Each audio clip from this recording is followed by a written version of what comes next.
श्री गणेशाय नमः। श्रीमद् भागवत महापुराण अध्याय 27 स्कंद त्रीजो प्रकृति पुरुषना विवेकथी मोक्ष प्राप्तिનું વર્ણન।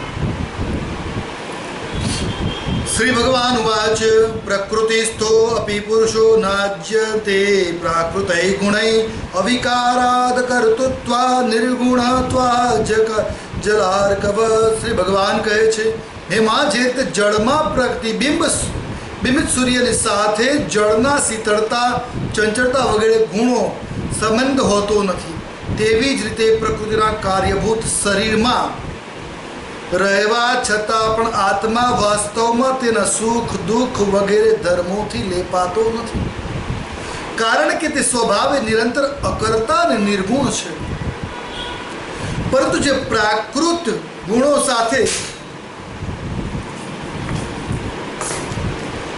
प्राकृत गुणों साथे पोताना संबंध स्थापी ले छे त्यारे अहंकार थी मोहित थईने हूँ करता छूं एवुं मानवा लागे छे। ते अहंकार ने कारण ते शरीरना संसर्गथी करायेला पुण्य पापरूपी कर्मोना दोषथी तेने पोतानी स्वाधीनता अने शांति गुमावी बेसे छे। उत्तम मध्यम अधम योनियों में उत्पन्न थईने संसार चक्र में अटवाया करे छे। जे रीते स्वप्न में भय शोक वगैरह कोईनुं कारण होतुं नथी, पण स्वप्नना पदार्थों में आस्था थई जवाने कारण दुख भोगवવું પડે છે। तेवी ज रीते भय शोक હું મારું તેમજ જન્મ મરણ રૂપી સંસારની કોઈ સત્તા નહીં હોવા છતાં પણ અવિદ્યાને લીધે વિષયોનું ચિંતન કરતા રહેવાથી जीवों संसार चक्र क्यारे निवृत्त थतुं नथी। अर्थे य विद्यमानेपि संश्रुतिर न निवर्तते ध्यायतो विषयानस्य स्वप्ने नर्थागमो यथा। तथि बुद्धिमान मनुष्य माटे ए ज योग्य छे के असत मार्गमां फसायेला चित्तने उत्कृष्ट भक्ति योग ने वैराग्य वडे धीरे धीरे पोताने वशमां करी लेवुं। यम नियम वगैरह योग साधनों वडे श्रद्धापूर्वक सतत प्रयत्न करवाथी चित्तने वारंवार एकाग्र करता रहीने मारामां साचो भाव राखवाथी मारी कथानुं श्रवण करवाथी सौ प्राणियों में समान भाव राखवाथी कोईने साथे वेर नहीं करवाथी आसक्ति त्याग ब्रह्मचर्य मौन व्रत वगैरह प्रबल अर्थात भगवान ने समर्पित करेला सधर्मना पालन थी जे एवी स्थिति प्राप्त थई गई छे के प्रारब्ध ज मुजब जे कई वणी शके तेमा संतुष्ट रहे छे। परिमित एटले मर्यादित भोजन करे छे, हमेशा एकांत में रहे छे, स्वभावे शांत रहे छे, सौनो मित्र छे, दयाळु अने धैर्यवान छे। प्रकृति ने पुरुषना वास्तविक स्वरूपना अनुभवथी प्राप्त थयेला तत्वज्ञान ने कारणे पत्नी पुत्र वगैरह संबंधीओ समेत आ संसार हूँ मारूपणानो मिथ्या अभिनिवेश आग्रह करतो नथी। बुद्धिनी जागृत वगैरह अवस्थाओथी पण मुक्त थई गयो छे तथा परमात्मा सिवाय अन्य कोई वस्तु ने जोतो नथी। ते आत्मदर्शी मुनि नेत्रोथी सूर्य ने जोतो होय तेम पोताना शुद्ध अंतःकरण वडे परमात्मा नो साक्षात्कार करीने ये अद्वितीय ब्रह्मपद ने प्राप्त करी ले छे कि जे ब्रह्मपद देह वगैरह समस्त उपाधियों थी मुक्त अहंकार वगैरह मिथ्या वस्तु में सत्स्वरूपे बजनारू के भासनारू प्रतिबिंबित थनारू जगत कारण अभूत प्रकृतिना अधिष्ठाता महत् वगैरह कार्य समूह प्रकाश रूप है अने कार्य कारण रूपी समस्त पदार्थों में व्याप्त पण छे। जे रीते जल में पड़ेला सूर्य प्रतिबिंब ने दीवाल पर पड़ेला पोताना પડછાયાના संबंधथी જોઈ શકાય છે અને જળમાં દેખાનારા પ્રતિબિંબથી આકાશમાં રહેલા સૂર્યનું જ્ઞાન થાય છે। तेज ते वैकारिक सत्व रजस ने तमस 2 થી 3 प्रकारનો अहंकार शारीरिक अहंकार इंद्रियों मन में रहेला कहवाय छे अहंकार शरीर इंद्रिय મનમાં રહેલા પોતાના પ્રતિબિંબોથી લક્ષિત થાય છે અને પછી સત પરમાત્મા પ્રતિબિંબિત યુક્ત આ અહંકાર વડે સત્ય જ્ઞાન સ્વરૂપ પરમાત્માનું દર્શન થાય છે. જો સુસુપ્તિ વગેરે નિંદ્રાથી શબ્દ વગેરે સૂક્ષ્મ ભૂતો ઇન્દ્રિયો મન બુદ્ધિ વગેરેના અવ્યાકૃત લીન થઈ જવાથી પોતે જાગૃત રહે છે અને સર્વતા અહંકાર રહિત છે. જાગૃત અવસ્થામાં આત્મા સૂક્ષ્મ ભૂતો વગેરે દ્રશ્ય વર્ગના દ્રષ્ટાના સ્પષ્ટપણે અનુભવાય છે, પરંતુ નિદ્રામાં તે પોતાના ઉપાધિભૂત અહંકારને નાશ પામનારો, તે ભ્રાંતિને તે પોતાને પણ નાશ કરનારો માની લે છે. અને એ જ રીતે ધનનો નાશ થઈ જવાથી મનુષ્ય પોતાનો નાશ થઈ ગયો છે એવું માની અત્યંત વ્યાકુળ થઈ જાય છે. તેથી જ એ રીતે પણ અત્યંત વિવસ્તૈ નષ્ટવત થઈ જાય છે.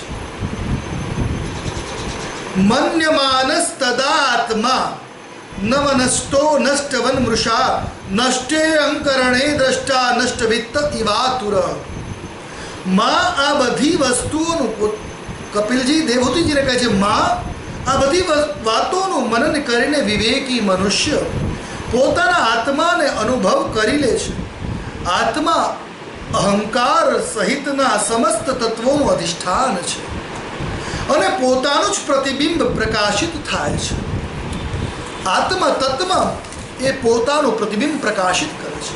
દેવહૂતિ કહે છે, પુરુષમ પ્રકૃતિર બ્રહ્મન વિમુચ્યતિ કરહિચિત અન્યોન્યાપાશ્રયત્વાચ નિત્યત્વાદનયો પ્રભો. દેવહૂતિ કેવું કહે છે કે હે પ્રભુ, પુરુષ અને પ્રકૃતિ બંને નિત્ય છે. પુરુષ એટલે આત્મા અને પ્રકૃતિ એટલે આ જે માયા જે છે ઈશ્વર, આ બંને સદાને માટે નિત્ય છે. તેથી પુરુષ અને પ્રકૃતિ તો પુરુષને ક્યારેય છોડી શકતી નથી. હે બ્રહ્મન, જે રીતે ગંધ અને પૃથ્વીની રસ તથા જળને અલગ કરી શકાય નહીં કે એની અલગ સ્થિતિ હોઈ શકે નહીં. રસ તત્વ જે છે ને એ જળના આધીન જ ખ્યાલ આવે. રસનેન્દ્રિય જીહ્વા કોઈ વસ્તુનો સ્વાદ માણે ને તો એ રસ એ લિક્વિડ તથ્યના કારણે માણી શકે છે. એટલે રસ અને જળની અલગ અલગ સ્થિતિ હોઈ શકતી નથી. તેવી જ રીતે પુરુષ અને પ્રકૃતિ પણ અલગ હોઈ શકતા નથી. જેમ કે શબ્દ અને અર્થ ભિન્ન હોતા નથી. વાગર્થ ઇવ સંપૃક્તો વાગર્થ પ્રતિપત્તે જગત પિતરો વંદે પાર્વતી પરમેશ્વરો. એટલે વાગ અને અર્થ, વાણી અને અર્થ ભિન્ન ન હોઈ શકે. એવી જ રીતે પુરુષ અને પ્રકૃતિ, આત્મા અને ઈશ્વરની માયા ભિન્ન હોતા નથી. તેથી તેમના આશ્રયની કરતા પુરુષને આ કર્મ બંધન પ્રાપ્ત થઈ ગયું છે. પ્રકૃતિ ગુણો રહે ત્યાં સુધી તેને કૈવલ્ય પદ કેવી રીતે પ્રાપ્ત થાય? આ બધી જ વાતો કપિલ મુનિ પોતાની માતા દેવહૂતિને સિદ્ધપુર ક્ષેત્રમાં આવેલા બિંદુ સરોવર ક્ષેત્રમાં જણાવી રહ્યા છે. જય શ્રી કૃષ્ણ ભટ્ટજી. તત્વોનો વિચાર કરવાથી જો ક્યારેય સંસાર બંધનના તીવ્ર ભયનું નિવારણ થઈ જાય પણ તેના નિમિત્તભૂત પ્રાકૃત ગુણોનો પ્રભાવ નહીં થવાને લીધે તે ભય ફરી પાછો ઉપસ્થિત થઈ જાય છે.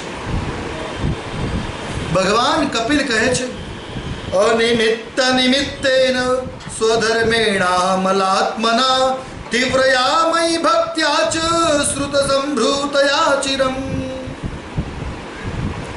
માં એવી રીતે અગ્નિનું ઉત્પત્તિ સ્થાન એવી અરણી પોતાનાથી જ ઉત્પન્ન થયેલા અગ્નિથી બળીને ભસ્મ થઈ જાય છે. અગ્નિમંથન કરીએ ને એટલે એક લાકડા ઉપર બીજા લાકડાથી ઘસરકો કરવામાં આવે અને ત્યારે એ અગ્નિ પ્રજ્વલિત થવાના કારણે જે અરણી જે છે નીચે, જેના ઉપર બીજી અરણી મંથન કરવામાં આવતી, એ નીચેવાળી અરણી ભસ્મીભૂત થઈ જાય તો જ અગ્નિ પ્રજ્વલિત થાય છે. એટલે કહ્યું કે અગ્નિ મંથન કરવા સમયે અરણી પોતાનાથી જ ઉત્પન્ન થયેલા અગ્નિથી બળીને ભસ્મીભૂત થઈ જાય છે. પછી સર્વ ધર્મના નિષ્કામ ભાવે કરેલા પાલન આચરણ થકી અંતઃકરણ શુદ્ધ થવાથી દીર્ઘકાળ સુધી ભગવત કથાના શ્રવણ વડે પુષ્ટ થયેલી મારી ઉત્કૃષ્ટ ભક્તિથી તત્વનો સાક્ષાત્કાર કરાવનારા જ્ઞાનથી પ્રબળ વૈરાગ્યથી વ્રત નિયમ વગેરે સહિત કરેલા ધ્યાનના અભ્યાસથી ચિત્તની દ્રઢ એકાગ્રતાથી પુરુષની પ્રકૃતિ અવિદ્યા રાત દિવસ ક્ષીણ થતી થતી ધીરે ધીરે લય પામી જાય છે. પછી તો દરરોજ દોષ દેખાવાથી ભોગવીને ત્યજી દીધેલી તે પ્રકૃતિ પોતાના સ્વરૂપમાં સ્થિત અને સ્વતંત્ર બંધન મુક્ત પામેલ થયેલા તે પુરુષને કોઈ હાનિ પહોંચાડી શકતી નથી. જેમ સુતેલા મનુષ્યને સ્વપ્નમાં કેટલાય પ્રકારના અનર્થોના અનુભવ કરવા પડ્યા હોય છે, પરંતુ જાગી ગયા પછી તે સ્વપ્ન તે અનુભવોની કોઈ પણ પ્રકારનો મોહ રહેતો નથી. તેવી જ રીતે જેને તત્વજ્ઞાન થઈ ગયું છે અને જે નિરંતર મારામાં જ મનને પરોવાયેલું રાખે છે, તે આત્મારામ મુનિનું પ્રકૃતિ કશું જ નુકસાન કરી શકતી નથી. एवं विदित तत्वस्य प्रकृतिर्महिमानशं युज्यन्तो नापकुरुत आत्मारामस्य कर्हिचित्. જ્યારે મનુષ્ય અનેક જન્મોમાં દીર્ઘકાળ સુધી આ રીતે આત્મચિંતનમાં નિમગ્ન રહે છે, ત્યારે બ્રહ્મલોક પર્યંતના સર્વ પ્રકારના ભોગો માંથી વૈરાગ્ય થઈ જાય છે. મારો તે ધૈર્યવાન ભક્ત મારી જ મહાકૃપાથી તત્વજ્ઞાન પ્રાપ્ત કરીને આત્માના અનુભવ થકી તમામ સંશયોમાંથી મુક્ત થઈ જાય છે અને પછી લિંગ શરીરનો નાશ થતા મારો જ આશ્રય રહેલા પોતાના સ્વરૂપ ઉદ્ભત કૈવલ્ય નામક મંગળમય પદને સહેજ પ્રાપ્ત કરી લે છે કે જ્યાં પહોંચવાથી યોગી ફરી પાછો વળીને આવતો નથી. એ પદને જ્યારે પ્રાપ્ત થઈ જાય, વૈકુંઠનો એ પદ છે જ્યારે પ્રાપ્ત થયા પછી પાછા ફરાતું નથી. અને એટલે તો ભગવદ્ ગીતામાં કહ્યું છું, મત લોકાન પ્રાપ્ત, જે મારા લોકને પ્રાપ્ત કરે છે એનું પુનરાગમન થતું નથી. યદા ન યોગોપચિતાસુ ચેતો માયાસુ સિદ્ધસ્ય વિસર્જતેંગ અનન્ય હેતુ સ્વતમે ગતિ સ્યાત આત્યંતિકી યત્ર ન મૃત્યુહાસ. હે માં, હે દેવતી માં, યોગી નિચુત યોગ અભ્યાસ યોગ સાધનાથી વૃદ્ધિ પામેલી અણિમા વગેરે માયામયી સિદ્ધિઓમાં કે તેમની પ્રાપ્તિનો યોગ સિવાય અન્ય કોઈ સાધન નથી, તેમાં જો ફસાતો નથી તો તે મારા અવિનાશી પરમ પદ નિશ્ચિત પ્રાપ્ત કરી લે છે કે જ્યાં મૃત્યુનું કશું પછતું નથી. મારા લોકને જે પ્રાપ્ત કરી લે એનું પુનર્ગમન પૃથ્વી પર પુનઃ થતું નથી. એટલે શ્રદ્ધા સાથે, વિશ્વાસ સાથે પરમાત્માની ઈશ્વરની આરાધના કરવી જોઈએ, જેને કરવાથી ઈશ્વરના લોકમાંથી પુનઃ પતન થતું નથી. આ ઈશ્વરની લોક, ઈશ્વરનું ધામ અનન્ય ભક્તિનું કેન્દ્ર છે. જય જય શ્રીમદ ભાગવતે મહાપુરાણે પારમહંસ્યામ સંહિતાયામ તૃતીય સ્કંધે કપિલોપાખ્યાને સપ્તવિંશોऽધ્યાય સર્વેષાનાં ભક્તાનાં હિતકામ્યા કૃષ્ણાર્પણમસ્તુ. શ્રીમદ ભાગવત ભગવાન કૃતમસ્તુ. બોલે ભાગવત ભગવાન કી જય. કૃષ્ણચંદ્ર દેવ